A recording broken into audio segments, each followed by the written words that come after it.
3-0 against South Carolina. How special is that to you? I mean, it's pretty big, because I know what the rivalry means. And, first of all, just going undefeated, and just beating the team, 3 years in a row, that's obviously big. But the fact that it's a rivalry and everything, just really big and really, important, means a lot to me. And I know it means a lot to other people. And that's just testament to the hard work and preparation we put in each year, in each and every week, preparing for games.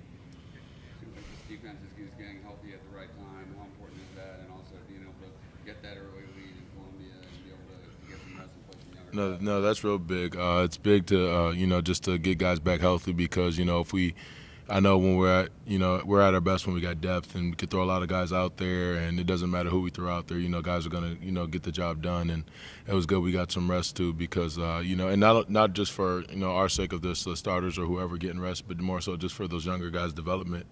It's good that they get those critical snaps. More snaps is more experience. Better opportunity to get more comfortable playing in the stage like that night game in a hostile environment, regardless of the score. Just things like that. That's always big for a young guy and their development and their confidence going forward. And ever take time to think, I've been here 3 years now, and this will be my third ACC championship game. I've played in 2 national championship games. About not everybody gets to do that. Right. Yeah. I mean, it's definitely something you definitely got to take note of and reflect on and appreciate because it is really rare. I mean, not everyone gets to do it, like you said. But like when you're kind of in the moment, it's easy to get caught up and just be like, all right, I'm just playing games, winning games, trying to do the best I can do. But it's definitely something good to, not get too completely lost in because you don't want to, be so lost in the moment. But you definitely want to. It's something you appreciate. Yeah. Does playing in this game seem any lesser at all because you guys have made 2 national championships? Wait, say that first part again. Does playing in the ACC championship game feel like any of a less of an achievement because you've been in the national title game? I wouldn't say it's any less of an achievement. I mean, that's something remarkable to do. To win your division and then trying to win the conference. You just really got to appreciate those. It doesn't. Each game is the biggest game too. So that's kind of the approach you take. So every game's important. It means a lot to you, regardless of when you're playing it. Any of that stuff. As far as that goes. So. Kristen, you guys don't play Miami all the time. Is there anything particular you've noticed about them so far? Really just like, they're just a good team. They got a lot of guys. As far as their offense, they got a pretty good quarterback who can run, who has, a pretty good arm and things like that, good skill around them and a solid offensive line. So, I mean, they present some challenges for us, but, it's nothing we haven't seen before. So, but, and at the end of the day, it's not about them at all. It's about us and how we prepare and how we practice. So. Are you excited about playing them again as opposed to maybe a rematch with Virginia Tech? And do you think they'll have maybe a chip on their shoulder from that game freshman year 2 years ago? Oh yeah, that for one reason, and I'm excited just to play against them too because, I just like playing different teams, getting different experience, going against someone else, and just just really just playing against different teams. That's always fun. But I'm definitely sure a lot of those guys who were on that team 2 years ago are definitely hoping to get a crack at us, and I'm sure they wanted to play us too. So, I mean, but we'll be ready for whatever. So. Saw you in Bentley's ear a lot Saturday night. You feel like you guys got in his head a little bit? I was just having general conversation with him. I don't know as far as getting into his head. Just just asked him what he had for a pregame meal, stuff like that. Just had good fun conversation with him. But just so as far as on the field, I feel like we did a good job of just getting to him a little bit, batting balls down, things like that. We had a few of those, just things that could kind of mess with the quarterback's rhythm and not just keep him from getting into getting going. That's just something we did pretty well, and you got to do that a lot. Just find different ways to put pressure other than getting sacks and hitting them. You got to find other ways to get pressure, interceptions, batting down balls, things like that. So, I mean, that definitely probably helped our case. Scott was saying that no matter what else happens, he feels like if the offense doesn't turn over the ball, you guys are good enough that you have a chance to win any game. Just curious how, considering you're obviously playing against the defense, puts a high premium on, Yeah. on takeaways.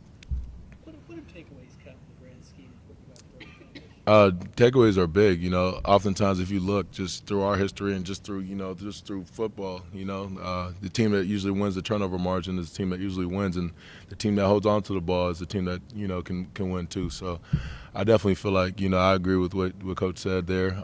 It's definitely big if we're doing a good job taking away the ball and the offense is holding on to it and not forcing too many turnovers or anything there. We're going to win a lot of the time. So. So that's just a point of emphasis, especially like in a game like this. Holding on to the ball and taking away the ball. That's always big. Said that on Tuesdays, there's a special emphasis in practice. Yeah. Takeaway, giveaway ratio. Right. Yeah. I think he pumped. No, definitely. I always look forward to Tanoga Tuesday. And I try to set the tone from that standpoint. Just going a little extra mile in practice and we might have stopped the guy, but okay, now I'm going to punch the ball out. Just so try to set the tone from that standpoint and just make sure guys are focusing on it and realizing that's a big part of the game as well. And what's the term for it on Tuesday? Tanoga Tuesday. Tanoga Tuesday. You know how to spell that? I mean, do you know how to Yeah, takeaways, no giveaways. Yeah. Mm-hmm. How much do you, obviously when the U was really great back in the 80s, you weren't born yet, but they were good back in the early 2000s. How much do you know about the history of the U and what they've meant to college football? Well, yeah, you obviously know, they're really good. Like even for me growing up in the early 2000s, I remember all those guys, all those dudes that they had, just knowing what the U meant and what it stand for, play for them and everything. Just know that they have a pretty prestigious history and everything like that as far as that goes. And I know guys who play for them take a lot of pride in wearing their colors and wearing that uniform. So definitely looking forward to it all. If you guys Clemson back at number one, what are your thoughts on that? That is what it is. But if we're the number one team, we got to play like it. None of that stuff matters. It seems like the last few weeks the number one team, gotten beaten. So that doesn't matter at all. You got to go out there and perform and compete and win.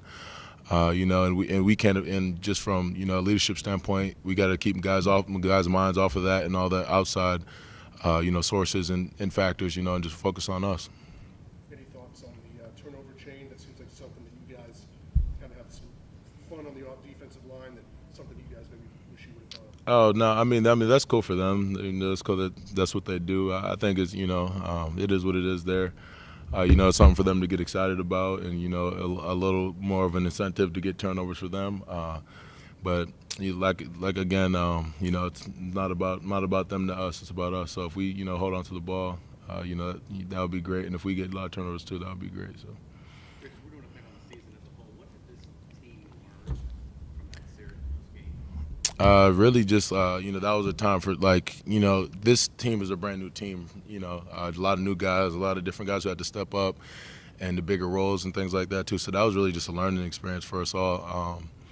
Younger guys not being ever put force in that situation, young guys as far as experience too, just not, having to be the guy who has to make a play here or there or respond. And we didn't do it the first time, but, we didn't do it that time, but throughout there was a few other games where we were battle tested and guys responded just great to it, and on the road as well too. So that was just really just a learning experience. Didn't really take it as a fail, even though it puts a loss on our record, but just more of it as a learning experience for us to get better.